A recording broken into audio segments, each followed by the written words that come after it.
এই লোকগুলো মঙ্গল গ্রহে একটি সাধারণ মিশন সম্পন্ন করতে এসেছিল, কিন্তু তাদের বিন্দুমাত্র আঁচ ছিল না যে অল্প কিছুক্ষণের মধ্যেই তাদের এমন একটি ঝড়ের মুখোমুখি হতে হবে যা তাদের পুরো জীবন বদলে দেবে। ঝড়টাই ভয়ঙ্কর ছিল যে মিশন কমান্ডারকে তাদের সেই মিশন সেখানেই ছেড়ে দিয়ে তাৎক্ষণিকভাবে পৃথিবীতে ফিরে আসার আদেশ দিতে হলো। এটা শুনেই সব নভোচারী দ্রুত তাদের রকেটের দিকে ছুটতে শুরু করল। ঝড়টিও ঠিক তাদের মাথার উপরে এসে গিয়েছিল, কিন্তু তারা রকেটে পৌঁছানোর আগেই হঠাৎ একটি অত্যন্ত ভারী স্যাটেলাইট অ্যান্টেনা সরাসরি নভোচারী মার্কের গায়ে এসে লাগলো। সেই স্যাটেলাইটের আঘাতে সে সেখানেই সেই ঝড়ের মাঝখানে হারিয়ে গেল। এর মধ্যেই রকেটের ভেতরে বসা কন্ট্রোলার মার্কের স্যুট থেকে সমস্ত অক্সিজেন লিক হওয়ার সংকেত পেতে শুরু করল। তার দল তাকে অনেক খুঁজল, কিন্তু ঝড়টি এতটাই ভয়ঙ্কর ছিল যে মার্ককে কোথাও দেখা যাচ্ছিল না। যখন রকেট কন্ট্রোলার তাদের মার্কের স্যুট থেকে অক্সিজেন লিক হওয়ার কথা জানালো, তখন সব সঙ্গী পুরো শক্তি দিয়ে তাকে খোঁজার চেষ্টা করতে লাগলো, কারণ তার স্যুটের সব অক্সিজেন শেষ হয়ে গেলে সে মারা যাবে। কিন্তু সেই ভয়ঙ্কর ঝড়ের কারণে মার্ককে কোথাও খুঁজে পাওয়া যাচ্ছিল না।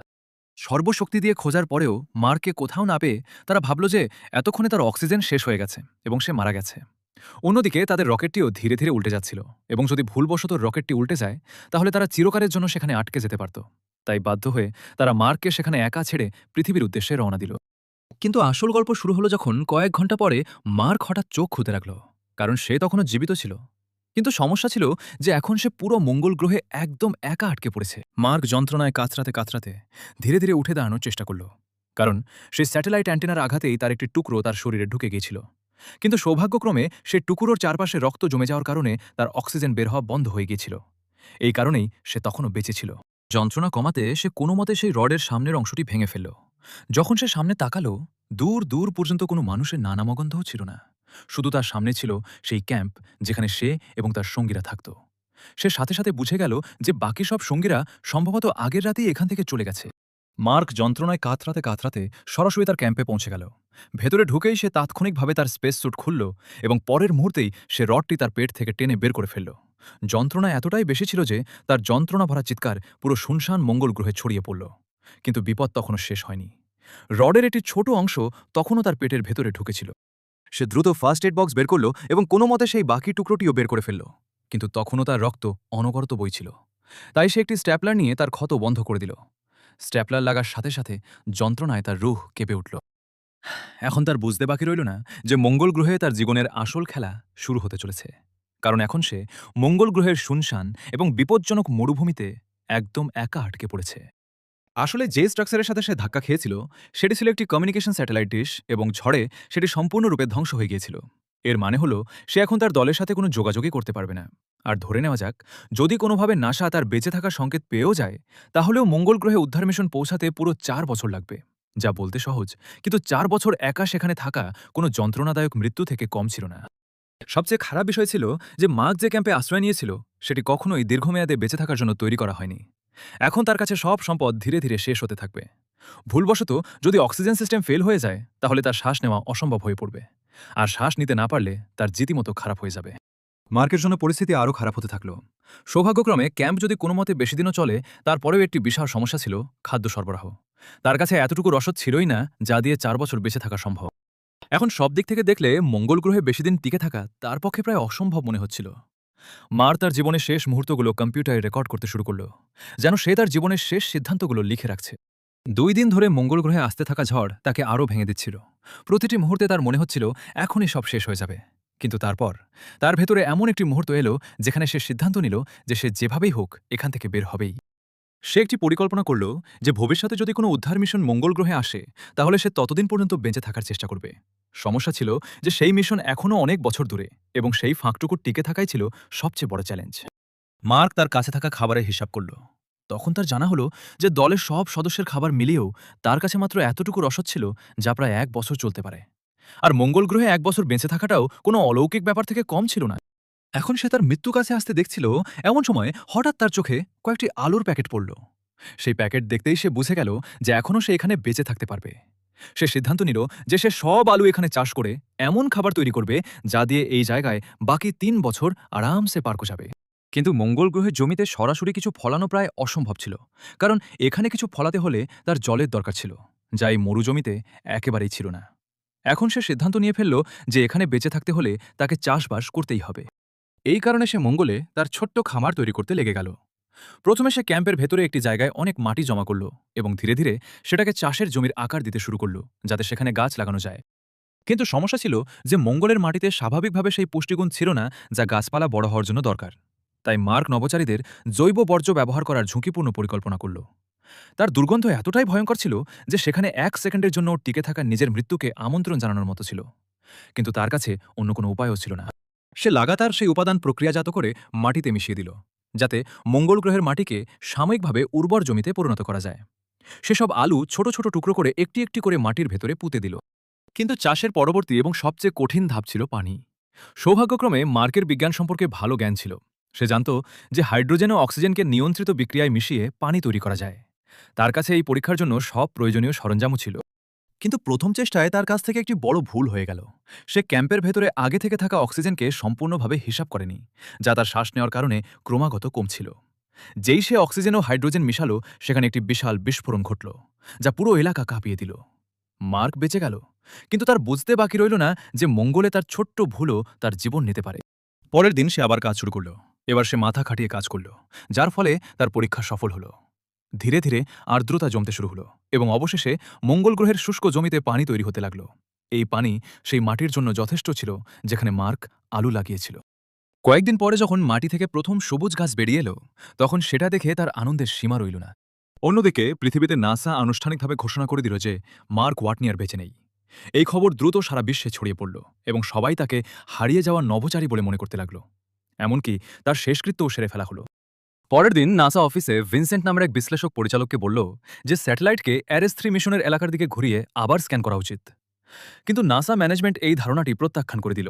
তাদের ভয় ছিল যে যদি ক্যামেরা মার্কের মৃতদেহ ধারণ করে ফেলে, তাহলে সেই ছবিগুলো সারা বিশ্বে ছড়িয়ে পড়তে পারে। কিন্তু ভিনসেন্ট এত সহজে হার মানার পাত্র ছিল না। ভিনসেন্ট অ্যারেস-3 ল্যান্ডিং জোনের একদম নির্ভুল স্থানাঙ্ক স্যাটেলাইট দলকে পাঠালো, যাতে সেই এলাকাটি কাছ থেকে আবার দেখা যায়। স্যাটেলাইট অপারেশন সামলানো বিশেষজ্ঞ দলের সদস্য মিন্ডি যখন ক্যামেরাগুলো সেই অবস্থানের দিকে ফোকাস করল, তখন সে অবাক হয়ে গেল। সে দেখল যে মিশনের কিছু সরঞ্জাম তার আসল জায়গায় নেই। কিছু জিনিস স্পষ্ট দেখা যাচ্ছিল যে সেগুলো সেখান থেকে সরানো হয়েছে। সবচেয়ে চমকানো বিষয় ছিল যে রোভারটিও তার জায়গা থেকে সরে গেছে। সেই রোভার যেটি দিয়ে মালামাল এদিক ওদিক নেওয়া হতো। মঙ্গল গ্রহের মতো শুনশান জায়গায় সরঞ্জাম নিজে নিজে নড়া অসম্ভব। এটা দেখেই মাইন্ডি বুঝে গেল যে মার্ক ওয়াটনি এখনও বেঁচে আছে। সে তাৎক্ষণিকভাবে ভিনসেন্টকে ডাকল এবং সব জানালো যে তাদের কিছু সরঞ্জাম তাদের জায়গা থেকে সরানো হয়েছে। মানে সেখানে কেউ একজন আছে যে সরঞ্জামের সাথে ছেড়খানি করছে, এবং সেই কেউ মার্ক ছাড়া আর কেউ হতে পারে না। এই খবর শুনে ভিনসেন্টও হতবাক হয়ে গেল। সে তাৎক্ষণিকভাবে নাসা ডিরেক্টর অ্যালেক্সকে সব জানালো। শুরুতে নাসা ডিরেক্টর এটা উপেক্ষা করার চেষ্টা করল। তার বক্তব্য ছিল যে হয়তো মঙ্গল গ্রহে ঝড়ের কারণে সরঞ্জামগুলো তাদের জায়গা থেকে সরে গেছে। কিন্তু ভিনসেন্ট তাকে বলল যে আমি শতভাগ নিশ্চিতভাবে বলতে পারি যে মার্ক এখনও বেঁচে আছে এবং এটা আপনা আপনি হওয়া অসম্ভব। এটা দেখে ডিরেক্টরকেও মানতে হলো যে মার্ক ওয়াটনি বেঁচে আছে। এখন নাসা এক নতুন বিপদে পড়ে গেল, কারণ সারা বিশ্বকে আগেই জানিয়ে দেওয়া হয়েছিল যে মার্ক মারা গেছে। এমনকি তার স্মরণসভাও হয়ে গিয়েছিল। এখন হঠাৎ মিডিয়ার সামনে সত্য আনা নাসার জন্য খুবই ঝুঁকিপূর্ণ হতে পারত। অনেক ভাবনার পরে তারা সিদ্ধান্ত নিল যে মিডিয়াকে সব বলে দেওয়া হবে। কিন্তু মহাকাশযানে পৃথিবীর দিকে ফিরে আসছে যে বাকি ক্রু সদস্যরা, তাদের এখনই কিছু জানানো হবে না। নাসার ভয় ছিল যে যদি তারা জানতে পারে মার্ক জীবিত আছে এবং তারা তাকে মঙ্গল গ্রহে একা ফেলে এসেছে, তাহলে তারা দুঃখে কোনো ভুল পদক্ষেপ নিতে পারে। অন্যদিকে মঙ্গল গ্রহে একা থাকতে থাকতে মার্কের এখন পুরো ৭০ দিন পার হয়ে গেছে। এতদিনে সে খাবার ও জলের অস্থায়ী সমাধান বের করে ফেলেছিল। কিন্তু এখন তার সামনে সবচেয়ে বড় প্রশ্ন ছিল মঙ্গল গ্রহের শুনশান জমি থেকে বের হবে কিভাবে। মার্ক ভালোভাবেই জানত যে নাসার পরবর্তী মিশন অ্যারেস-4 কয়েক বছর পরে শিয়াপারেলেলি ক্রেটারের কাছে অবতরণ করবে। কিন্তু একটি বড় সমস্যা এখনও তার সামনে দাঁড়িয়েছিল। সেই অবস্থান তার বর্তমান অবস্থান থেকে হাজার হাজার কিলোমিটার দূরে ছিল। যদি তাকে বেঁচে থাকতে হয়, তাহলে যেভাবেই হোক সেই জায়গায় পৌঁছাতেই হবে। মার্ক হিসাব করে আন্দাজ করল যে সেই বিপজ্জনক যাত্রা সম্পন্ন করতে তার প্রায় ৬০ দিন লাগতে পারে। এই মিশন প্রায় অসম্ভব মনে হচ্ছিল, কিন্তু তার কাছে অন্য কোনো বিকল্পও ছিল না। তাই সে তাৎক্ষণিকভাবে প্রস্তুতি শুরু করে দিল। তার কাছে একটি রোভার ছিল যা ঠিকমতো কাজ করছিল না, কিন্তু মার্ক শুধু একজন নভোচারী নয়, একজন শক্তিশালী ইঞ্জিনিয়ারও ছিল। সে নষ্ট হওয়া রোভারের কাজ করছিল এমন কিছু অংশ বের করে সেগুলো অন্য রোভারে ফিট করতে শুরু করল। অনেকক্ষণ মেরামত করার পরে সে তার রোভারকে এতটাই আপগ্রেড করে নিল যে এখন সেটি মঙ্গল গ্রহের সেই অবস্থানে পৌঁছাতে পারবে যেখানে নাসার অ্যারেস-4 মিশন অবতরণ করবে। এখন তার পরবর্তী চ্যালেঞ্জ শুধু বেঁচে থাকা নয়, পুরো মঙ্গল গ্রহ পার হওয়া। যখন সে তার ক্যাম্প থেকে সেই অবস্থানের দিকে রওনা দিল, তখন মঙ্গল গ্রহে রাতের বেলা তাপমাত্রা এতটাই কমে যেত যে মানুষ কিছুক্ষণের মধ্যেই জমে যেতে পারত। যদি সে এর সমাধান না করে, তাহলে ৬০ দিন তো দূরের কথা, একদিনও টিকতে পারবে না। তখন তার মাথায় আরেকটি বিপজ্জনক ধারণা এলো। তার দল মঙ্গল গ্রহে আসার সময় একটি পারমাণবিক শক্তির উৎস মাটিতে পুঁতে রেখে গিয়েছিল, যাতে সেটি নিরাপদে শক্তি সরবরাহ করতে পারে। এই যন্ত্রটি খুবই শক্তিশালী ছিল, কিন্তু সামান্য ক্ষতি হলেও তা থেকে নির্গত বিকিরণ যে কোনো মানুষের জন্য যন্ত্রণাদায়ক মৃত্যু ডেকে আনতে পারত। ঝুঁকি অনেক বড় ছিল, কিন্তু মার্কের কাছে অন্য কোনো পথও ছিল না। সে সেই ব্যাটারি মাটি থেকে বের করে তার রোভারের সাথে যুক্ত করে দিল। এখন সেই শক্তির উৎস থেকে বের হওয়া তাপ তার রোভারকে জমিয়ে দেওয়া তাপমাত্রা থেকে রক্ষা করতে লাগলো, যার ফলে সে এখন তার যাত্রা চালিয়ে যেতে পারবে। অন্যদিকে পৃথিবীতেও নাসা মার্কোকে বাঁচাতে তাদের সর্বশক্তি ঢেলে দিচ্ছিল।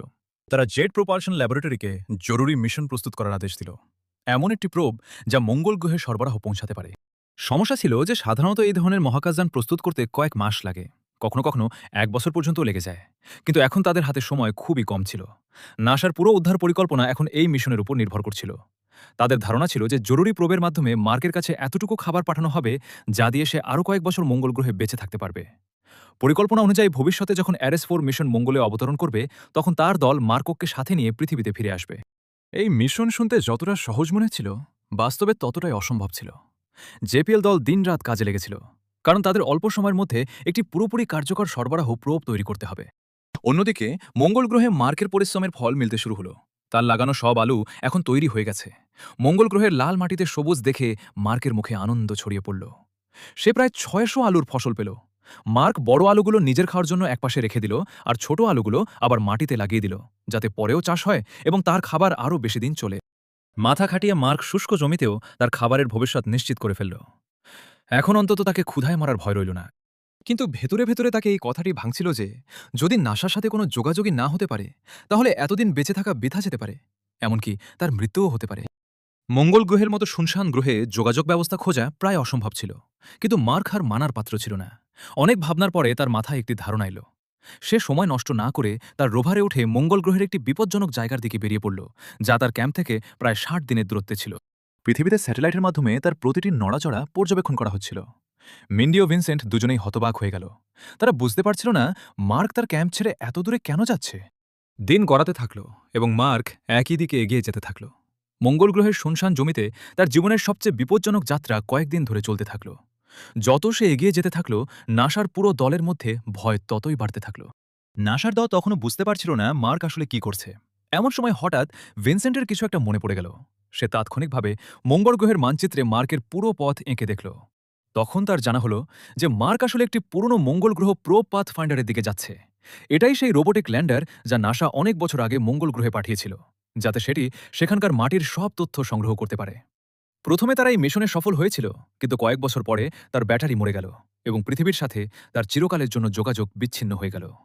তখন থেকে সেই পাথ ফাইন্ডার মঙ্গল গ্রহের মাটির নিচে চাপা পড়েছিল।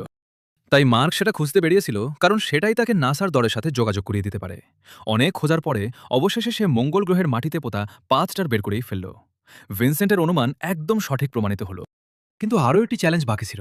যোগাযোগ তখনই সম্ভব হতো যদি নাসার কাছে পৃথিবীতে সেই সিস্টেমের একই মডেলটি থাকত। ভিনসেন্ট দেরি না করে ক্যালিফোর্নিয়ার জেপিএল এর দিকে রওনা দিল, কারণ এখন বছরের পর বছর পুরনো প্রযুক্তি মার্ক ও পৃথিবীর মধ্যে একমাত্র সংযোগ হতে পারে। সৌভাগ্যক্রমে জেপিএলে সেই পাথ ফাইন্ডারের বাকি মডেলটি এখনও সুরক্ষিত পড়েছিল। ভিনসেন্ট তাৎক্ষণিকভাবে কিছু বিজ্ঞানীকে ডেকে আনল, যারা বছরের পর বছর আগে এই পাথ ফাইন্ডার মিশনেই কাজ করেছিলেন। এখন ভিনসেন্টের জন্য আসল খেলা শুরু হয়ে গেল। অন্যদিকে মঙ্গল গ্রহে মার্ক পাথ ফাইন্ডারের মরা ব্যাটারি বের করে তার ক্যাম্পের শক্তির উৎসের সাথে সংযুক্ত করে দিল। যেই সে এটা সংযুক্ত করল, সৌভাগ্যক্রমে সেটি কাজ করতে শুরু করল। যেই সে সেই পাথ ফাইন্ডারের অ্যান্টেনা পৃথিবীর দিকে ঘোরালো, তৎক্ষণাৎ জেপিএল এর কাছে নাসার কাছে পড়ে থাকা পুরনো মডেলটিতে সংকেত পৌঁছে গেল। পুরো দল যখন সেই পাথ ফাইন্ডারকে কাজ করতে দেখল, তাদের আনন্দের সীমা রইল না। এমন একটি মহাকাশযান যার সাথে বছরের পর বছর আগে যোগাযোগ বিচ্ছিন্ন হয়ে গিয়েছিল, সেটি আবার কাজ করছে। যখন একজন সদস্য পাথ ফাইন্ডারে কমান্ড পাঠাতে শুরু করল এবং কমান্ড দেওয়ার সাথে সাথেই মঙ্গল গ্রহে রাখা পাথ ফাইন্ডারের ক্যামেরা স্বয়ংক্রিয়ভাবে চালু হয়ে গেল। মঙ্গল গ্রহে পাথ ফাইন্ডারের ক্যামেরা নড়তে দেখে মার্ক তাৎক্ষণিকভাবে বুঝে গেল যে পৃথিবীতে থাকা নাসার দল তার সাথে যোগাযোগ করতে চাইছে। সে তাৎক্ষণিকভাবে একটি বোর্ড তুলে তাতে লিখল, আমাকে কি পাচ্ছেন। তারপর সে বোর্ডের দুই পাশে হ্যাঁ ও নার বিকল্প তৈরি করে দিল, যাতে অপরদিকের মানুষ শুধু ক্যামেরা নাড়িয়ে উত্তর দিতে পারে। জেপিএল এর দল যেই তার প্রশ্ন দেখল, বিনা দেরিতে ক্যামেরা হ্যাঁর দিকে ঘুরিয়ে দিল। মঙ্গল গ্রহে ক্যামেরা নড়তে দেখে মার্কের চোখে বেঁচে থাকার আশা আবার জেগে উঠল। এতদিন পরে প্রথমবারের মতো তার মনে হলো যে সে সত্যিই একা নয়। কিন্তু পৃথিবীতে থাকা নাসার দলের সাথে যোগাযোগ এখনও অনেক ধীর ও কঠিন ছিল। মঙ্গল গ্রহ ও পৃথিবীর মধ্যে দূরত্ব এতটাই বেশি ছিল যে একটি সহজ প্রশ্ন পাঠাতে ও তার উত্তর পেতে প্রায় ৪ ঘন্টা লাগছিল। আর সবচেয়ে বড় সমস্যা ছিল যে এই মুহূর্তে শুধু মার্কে প্রশ্ন করতে পারছিল, তাও শুধু হ্যাঁ বা নাতে। নাসার দল সরাসরি তাকে বার্তা পাঠাতে পারছিল না। কিন্তু মার্কও কারো চেয়ে কম ছিল না। সে সিদ্ধান্ত নিল যে যদি সহজ যোগাযোগ সম্ভব হয় তাহলে সেটাকে একটি পুরো ভাষায় রূপান্তরিত করা যেতে পারে। মার্ক জানত যে পাথফাইন্ডারের ক্যামেরা পুরো ৩৬০ ডিগ্রি পর্যন্ত ঘুরতে পারে। এই ধারণাকে কাজে লাগিয়ে সে একটি যোগাযোগ পদ্ধতি তৈরি করল। সে হেক্সাডেসিমেল নাম্বারিং পদ্ধতি বেছে নিল, কারণ হেক্সাডেসিমেল মানগুলোকে অ্যাস্কি কোডে রূপান্তরিত করে অক্ষর ও শব্দ তৈরি করা যায়।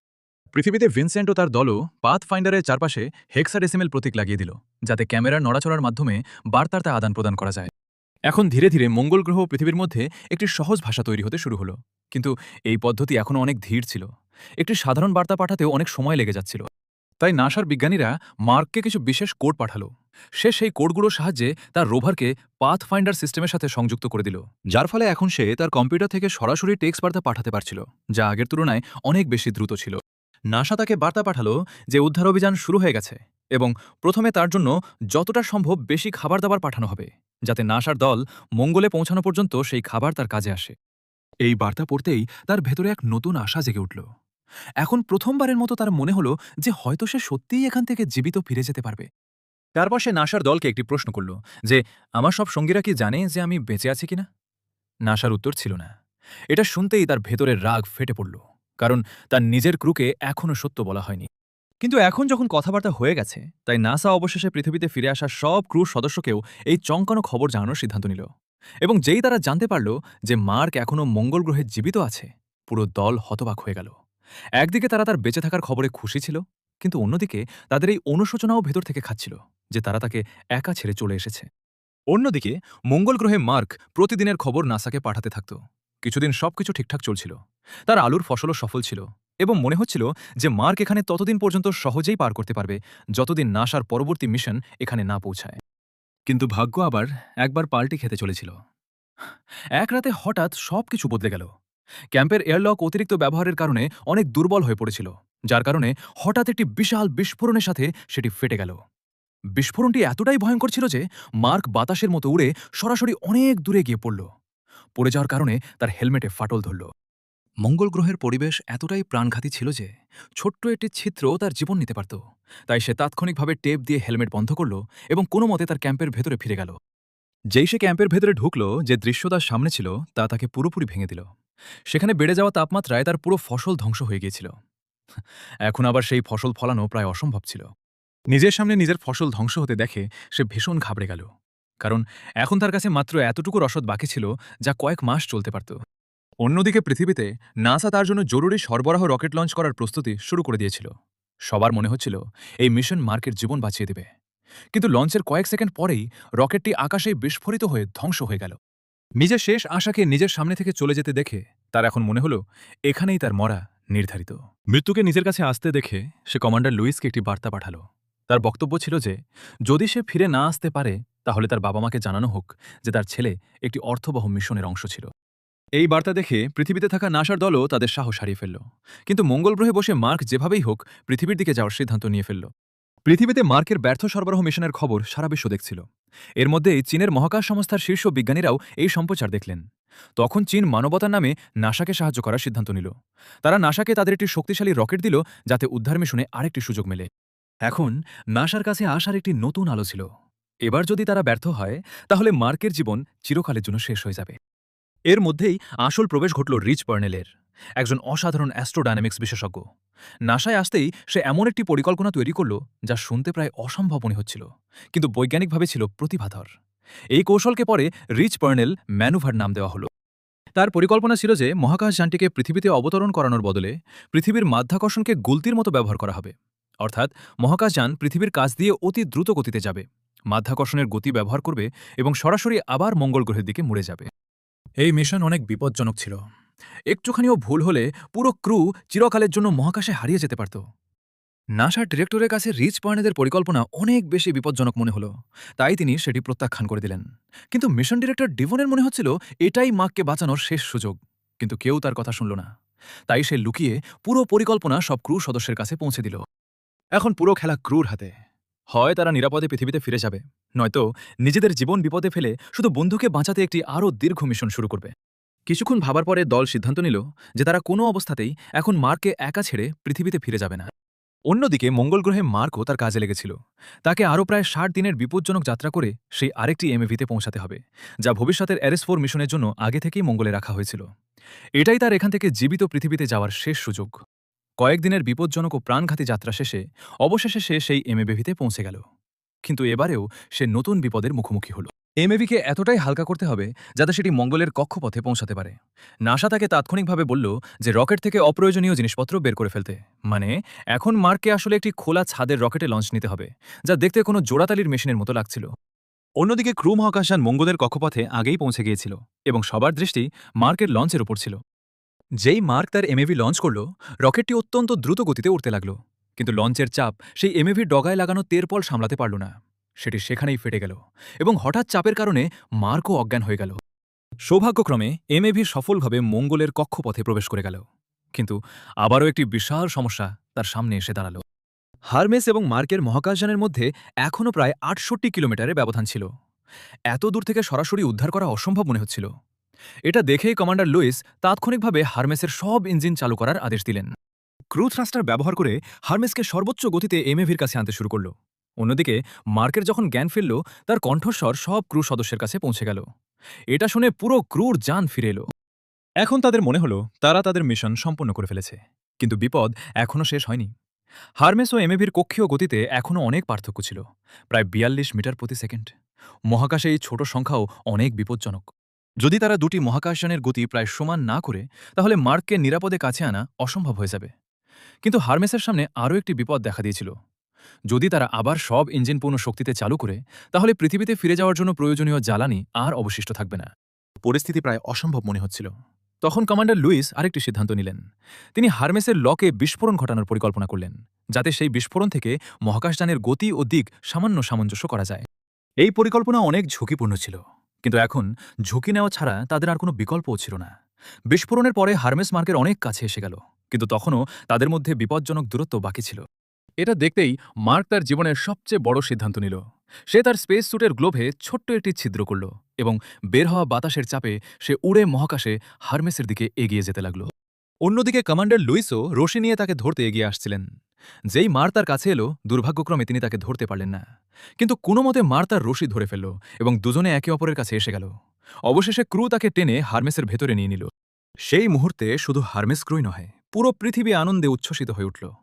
মাসের পর মাস মঙ্গলে একা বেঁচে থাকার পরে মার্ক ওয়াটনি অবশেষে তার সঙ্গীদের কাছে ফিরে এলো।